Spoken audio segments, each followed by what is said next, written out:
Hi guys, welcome back to my channel. Today is a really exciting April recap of my no-buy. If you're new here or if you haven't seen my face in a while, we've turned this channel around in an entire new direction and KWSHOPS is now KW's doing a no-buy. The channel name is staying the same for now because the shopping addiction is something that I am still working through, and I am very happy to report that April has been a good month so far. Again, we're not entirely through April, but I have to film now, and if there's any huge updates, I'll add in as needed. Unlike my first 90 days, which was full of relapses, mostly in behavior, I would say, this month I've done a lot more introspection and a lot more understanding of some of the compulsions that I was having, and I was able to make a lot better choices around it. Right, so if you're new here or you haven't seen my face in a while, this is KWSHOPS, and for 2025, I'm doing a no-buy. So we're deprogramming from consumerism. I just feel like I have served it and nothing else for the majority of my adult life, and this is a year I want to get a handle of that. So if you're new and that's interesting to you, if you like the idea of unpacking our consumerist behaviors, and that's what we're going to be doing here, please subscribe if you are into that, and like this video if you like it. It really helps with the algorithm, gets our videos seen, and yeah, let's get started in my April recap. So I'm not quite sure when you're seeing this, but you may have seen my video of my reasons for understanding that I actually wasn't into fashion for most of the time that I was participating in it. If you haven't, that will be linked somewhere. Of the many points that we discussed in the video, I realized that since I don't like fashion, then I should stop buying it. Yeah, if I'm not trying to express myself through clothing, like, there is not new expressions that I need to continue to express. So no clothing has been purchased for the month of April. Once again, I am doing great. I am 4-0 so far for 2025 in buying clothing. I've not bought a single stitch of clothing so far this year, and that's huge. You will have seen already the Fendi sunglasses. I think that, again, like I said in that video, I'm pretty confident that those are going to be my last designer purchase. So technically this means that the Fendi sunglasses put me at $45 spent for the month of April on shopping. Tell me, any of you who have curly hair or like this, I don't like the way that most sunglasses look when my hair is curly, and I don't know what to, and I never have. And like, when I made that change, the change to wearing like more natural textures, it really changed, like, yeah, like, it changes your silhouette. So I don't know how else to say it, but I felt the need to update my sunglass wardrobe from that time as I made that transition. And yeah, I love these. I wear them all the time. Lightweight, small for me, because I like big sunglasses, but pretty confident that this will be my last designer purchase and my last real purchase, certainly for the year. Like, I'm finding now, I understand now that there are other places where I find joy and interest. If you want to see more about that conversation, then be sure to check out the video where I spoke on those on their own. But per my no-buy rules, in saying that I'm allowed to buy a handful of books at my own discretion. But that is to say, if I do truly feel compelled to purchase a book, it's usually because I've read it already, and I'm going to allow myself to do that at my own discretion. I kind of found the plug for books. Accidentally. Now, of course, the #1 plug for books is your local library. If you have not registered with your local library, this is your opportunity to find out how to do so. Libby will be linked down below. That is the app where you can download free ebooks and audiobooks to listen to for free. Once again, I say free. They are shared with your local community. It's a great service that I neglected for a good 20-something years. And make sure that you're not doing that if you would like to read books. Every book you buy does not have to be purchased. Sometimes you just consume it. And of course, your local library is funded by your tax dollars, which means it is a service that you are entitled to use. So long as we have one, I'm going to continue to use it. And I recommend that you do as well. So first, we're going to talk about the books that I rented from the library. So I'm kind of in a phase in my life where, obviously, a lot of change is happening inside of me mentally, and I feel just entirely starved of knowledge of the things that I would like to know.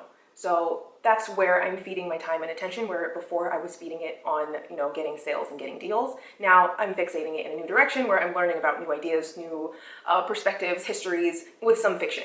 I feel like right now it really isn't a time for fiction for me.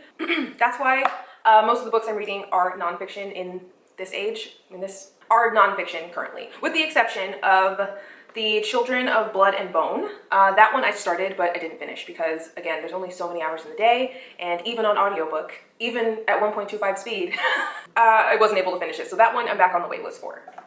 But it's really interesting, kind of like sci-fi. I feel like it takes place in like some fantasy past, but I only got maybe 20% in, and I heard it's also being adapted into a movie as well. So that is a whole other discussion, but I am really intrigued by it, and I'm back on the wait list for it once I can free up some time to actually like give it the time and attention that it deserves. But I did want to shout that one out. That is the one fiction book I am reading. So now, some other books that I rented from the library. I have Empire of Normality. If I were to sum it up in like a sentence or two, what I've read of it, which is 33%. It's basically making the assertion that the idea of normal was something that was constructed as our economic systems began to progress into what we know of them today. I think that little sentence blurb does service. So it's a fascinating read. It's about history, it's about science, it's about just like the way our understandings of the world change as our priorities change. And yeah, I'm super into it. So the other one is Buying In. I am still reading. I actually, spoiler, I got a physical copy of it because I've had this book on loan for like 4 months, and I found it on the place that I haven't decided if I'm telling you about or not. Now we're going to talk about briefly the books that I paid for. And again, I have the intention, obviously have the intention to read all of them. It's going to take a while, right? The first one is Careless People by Sarah Wynne Williams. This just came in the mail maybe last week or so. But I don't know if you guys heard about that, but this is kind of an whistleblowing of Facebook. I don't even know if I want to show it on, I don't know. But yes, the book is Careless People, and it's a cautionary tale of power, greed, and lost idealism. She worked at Facebook at some high level, and this is a whistleblower account of some of the not so great stuff that's happening over there. And we haven't spoken about social media. Well, no, we haven't spoken about social media in particular yet, probably. And I got off of short form social media. I'm still on YouTube, and I still consume YouTube videos as well as some of the short form stuff, mostly recipes. But I've gotten away from social media even before reading this. It's just not something that I want to use my time and attention on anymore. I'm just really curious as to like what else was going on behind the scenes here, because I kind of think it's ruining the world. So yeah, there was like a cease and desist for her and her publicity and marketing, and it was canceled. She was given a cease and desist for discussing it and all kinds of stuff. So then there's no better way, in my opinion, to sell books than by trying to shut down the author who wrote about your company. So like that, honestly, that just made her a whole ton of money, and I'm happy for her. I decided to contribute. So I am excited to read this book, but you're gonna see in a second that there's a long list ahead of it. Okay. We kind of have a big stack going here, and I am not going to bore you by going through all of these books individually. Maybe I'll leave a list of somewhere below, but I don't know if this counts as relapse or not, because before I get started in showing you guys any of these, which I promise I'm not going to discuss all of them, I don't know yet if I yet have the audience for book discussion. So I mentioned that I deleted all of the shopping apps off of my phone, and I kept one. Which one did I keep, pray tell? That one was eBay. I have a very long, complicated history with eBay. I made my first purchase on eBay probably my freshman year of college. And there was a point, maybe like 2 or 3 years after that, where I was already understanding like the extent to which I had an addiction to shopping. What I will say is that, so this was maybe when I was like 19 or 20, I would be at work at my like little retail store job and like sneaking away on my phone to go like run eBay bids, and in a way that just gave very much addicted behavior. And again, I understood that at the time. Now, luckily, most of eBay has moved away in the time that's elapsed between then and now from the bidding, because I think that it was just way too overstimulating, and it's just much easier to like get people's attention and buy it now instead of like doing that whole dance of like waiting. So I do think that's one instance where the gamification and like the similarities to gambling and stuff, it actually did get in the way of like people being able to like shop and browse immediately. So that's a whole other tangent. But that being said, these books came from eBay because I found a seller that sells books really, really cheap. I did not know that you could buy books as cheap as these are. And one thing that I've realized is that I have to, and one thing I am trying to get away from in this time, although it doesn't look like it, I understand, is the idea that the only thing that deals and the amount of money spent is the most important thing. Like, I'm at a place where I just don't want to center like money in center and value money in quite the way that I feel like we're expected to. Money can't be the only thing that we value. If you only value money, then you'll buy anything because it's a deal. Whereas if you value your needs and your time and your space and your clutter and your energy in the same ways that you value money, maybe the fact that something is $3 is not going to be the reason to buy it necessarily. The reason to buy it will be your needs or your interests, or that's kind of where my head's at, and I hope that made sense. That being said, I found a place on eBay that sells books for like $3 and $4 and $5 and $6 each that are all used, all secondhand. Some of them are old library books. They're buy 3 and get 1 free. And of course, in this time, the point is not just go buy up a whole bunch of books. No. So I think I found this maybe in February, and I just casually, over the course of like 2 months, I guess, yeah, it's April now, so, and over the course of like 6 weeks or so, I added books to my cart that, you know, fit within this deal and sale, and once I reached the threshold, I got them, and I intend to read all of them. And obviously, yes, I intend to read all of them, but they're for a specific purpose. They're maybe recommended to me, or maybe I just came across with an interest in. And considering this stack is as big as it is going to take me a very, very, very long time to get through it. So, well, it's falling over, hold on. I am sure I can already hear the thought formulating in your minds that, like, this is just another, like, shopping compulsion. And so what I'm instituting is that I am not allowed to pay for any more books, buy any more books, whether they be $3 or $30, no more paying for books, so long as this stack is not read. So I am amending my no-buy rules to put a brief and open moratorium on paying for more, on buying more books. I do stand by the fact, however, that books are not trinkets or objects. Like, books are comprised of thoughts, and they're to help me think and for me to get perspectives on the things going on around me that I'm interested in. Books are not as, in my opinion, as like shallow and thoughtless as the things that I used to buy for the reasons that I used to buy them. Not to say you buy fashion for the reasons that you do. I was buying fashion for reasons that were shallow and thoughtless, and this is not that. Matter of fact, this is The Theory of the Leisure Class by Thorstein Veblen, and it's been really challenging for me to read this. It's written in the like scholarly prose of a, you know, middle-aged man from 1899, and it shows it. It's taken like, the reason that you'll notice that some of the books that I have started are, you know, only 10% of the way through is because sometimes it'll take me like 30 minutes to read 2 pages of this because I'm just not used to this type of language. And it takes like so much more thought processing, or so much more like processing energy to understand the concepts in here, as well as it not being guided. Okay, and I understand that like this is probably something read at a college level and I'm not being guided by any person. By the way, if you have read this and you have any thoughts, I would love to hear them. Or if you have any like resources or like, you know, reading guides or something that you can send me. I tried to find some, and it's proven difficult. But I am super intrigued by it, and I do recommend it if you are boring and nerdy like I am. And kind of want to understand some of the reasons like why we are buying the things that we're buying. Like what are the reasons that we buy the things that we buy? And coming from my background in the resale luxury industry, this has been, look, I'm only 30 pages in, but it has been very insightful, I suppose. Yeah, again, I'm not going to go through every single book, but let's move on. If you have any thoughts about this, please share them in the comments. So I'm going to put these aside because they're not immediately relevant to what we're talking about here. Although, quick shout out to my favorite children's book of all time, It's Not Easy Being a Bunny. It's so cute. Lately, I really like the baby showers, instead of giving like cards and all kinds of like other stuff, that a lot of the new parents will ask for books instead, and I always give that one because it was my favorite as a kid. But pertinent to the subject are these. We have The Lure of Luxe I had this on my list forever and I just saw that it was there. This is Climbing the Luxury Consumption Pyramid.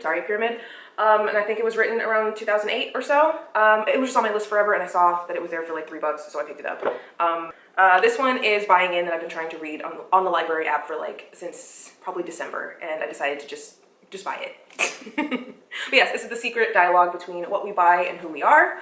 And of course, the reason I'm reading through these things is because I want to like get to the bottom of my shopping addiction and just kind of understand like kind of like what it is about this behavior and why it's so prevalent, and like how we got here to this place. Another one is a classic. This is Naomi Klein, No Logo, from 1995. I've read a couple of her books, and this is like her first one possibly, and the one that made her famous, and I just love the idea of like, from my understanding, I haven't read it yet, right? I haven't read it yet, I haven't opened it yet, but from my understanding, she basically like predicted or was concerned about the like potential for people becoming brands, and in a world of social media influencers, I think like pretty prescient, pretty predictive of future things to come. So I'm very, very excited to read this. I didn't realize it was going to be this big. And the last one is The Sun King by Nancy Mitford. A lot of us in the luxury community, I mentioned this in the video about the China manufacturers, but this book, Deluxe, a lot of the luxury community has read this book, and like I said, it's like a history of some of the designer fashion brands. And something that I learned recently was that the origin of why like France was esteemed in the way that we know it to be today for style and for fashion, and just for being the place, the epicenter of like what is fashion and what is in style and what is elegance and etc. A lot of that came from the construction of Versailles with Louis XIV, and that fascinated the hell out of me because we see now, like close to, I don't know what, 500 years later, is that right? 500? No, but that's okay. We value these brands for being made in Europe, and this is kind of where that started, or where a lot of that started. So very excited to read this as well. But yeah, those are parts of the book haul, and these recaps are not supposed to just be hauls, so that's something that I have to work on for May. But as I mentioned in my first recap video, not shopping is what I do most of the time, and there's nothing to say of having not done something. But again, as I mentioned, an indefinite moratorium on the purchase of new books for the time being, because I have, clearly, just from this, I have a lot to get through. I purchased for $3.86, and I am genuinely intrigued by the subject matter. And I had this cart, I built this cart over the course of like 2 months and had full intention to read all of these books, and am not allowed to purchase any more books. I am allowed to check out from the library, but not allowed to purchase any more books for the time being, indefinitely. I have gotten as well, some of you ask about what I am doing to occupy my free time that's not shopping related, and that actually has been gardening. And oh my god, I know, it's so basic, it's so boring, like who's not gardening in 2025? Ugh, right? But no, this is the first time I've had like plants, and it's the first time I've had a dog. It really has absolutely like changed my mindset. Like I think there's something super enriching about like understanding like what it takes to, I didn't quite have the grasp of what it took to create the tomatoes that I just have been buying mindlessly in the store and letting go to rot on my counters for years. So it's been very eye-opening, and it really puts into perspective, or really put into perspective for me, like everything that goes into creating the food that we eat. And I just think it's been really cool. It's been just really like personally enriching. However, it does require some startup resources. Especially when you live in an apartment, and yeah, my balcony space, we have some pots and soil and stuff that I bought. So I spent $87 on gardening supplies this month. That was for 2 like planters to separate my tomato plants because they were dying altogether. That's the thing. One of the resources that is required in tomatoes is, experience and knowledge. And that's something that you don't have until you do. And that's another resource that we should value alongside money, I believe. Yeah, you could truly have all the money in the world, and if you don't know someone But if you don't have someone around you, or if you don't have access to people who know how to grow tomatoes, then money will not buy you tomatoes, unfortunately. So that is, again, where the way I'm kind of reframing my mind in this time. I want to value things other than money. Money is on the list, right? But there should be a list of things that we value. Money should not be the only thing that we value. What else? Right.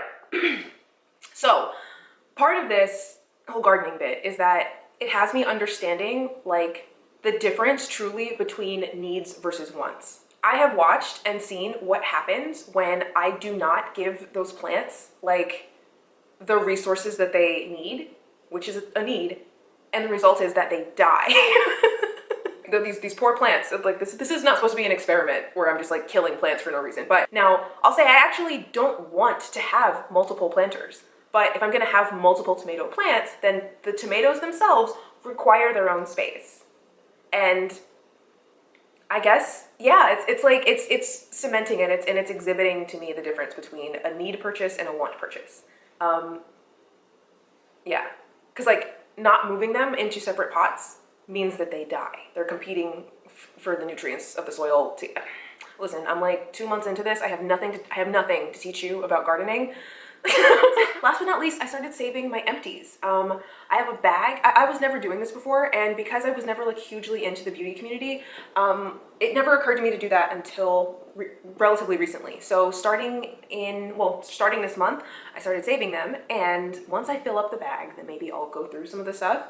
I'll just tell you, I have a makeup palette, just one. Like one of the last makeup palettes that I bought was in 2022, and I want to talk about beauty on its own and like a whole separate thing, but I bought it in 2022 and it's still barely touched. Like I would be shocked if I end up buying another eyeshadow palette at this rate within 10 years.